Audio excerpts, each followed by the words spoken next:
పడినట్టుంది. ఇన్ని రోజులు నువ్వేం చేస్తున్నావమ్మా? వానలో ఎందుకు తీసుకొచ్చావమ్మా? పిల్లలంటే నిర్లక్ష్యం అయిపోయింది వీళ్ళకి. మీకు మీరే డాక్టర్లు అయిపోతున్నారు. జబ్బు ఎక్కువైంది. నీ కొడుకుని సిటీకి తీసుకెళ్ళకపోతే బతకడు. ఇల్లు కాలుతుందని తీసుకొస్తే నా కొడుకు ప్రాణం గురించి మాట్లాడతావా నువ్వు? వాడు కన్ను మూసేది నా జోలపాటకి మాత్రమే. వాడి ప్రాణం గురించి మాట్లాడడానికి నీకే కాదు, ఆ దేవుడికి కూడా హక్కు లేదు. చెప్పేది వినమ్మా, కోప్పడుకు. నీ కొడుకేం కాదు, 100 ఏళ్ళు బ్రతుకుతాడు. కొందరు గులాములుగా ఉన్న 100 ఏళ్లు బ్రతకాలనుకుంటారు. ఇంకొందరు ఒక్కరోజు బ్రతికినా సుల్తాన్లా బ్రతికి చావాలనుకుంటారు.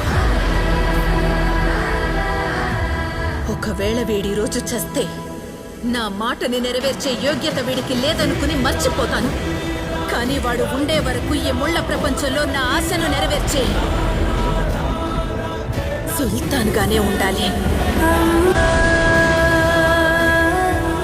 చివరికి వాడు చావబోయే రోజొచ్చినా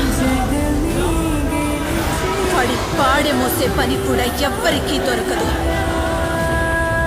ఎందుకంటే సమాధి దాకా వాడి సొంత అడుగులే ఉంటాయి. ఆ రోజు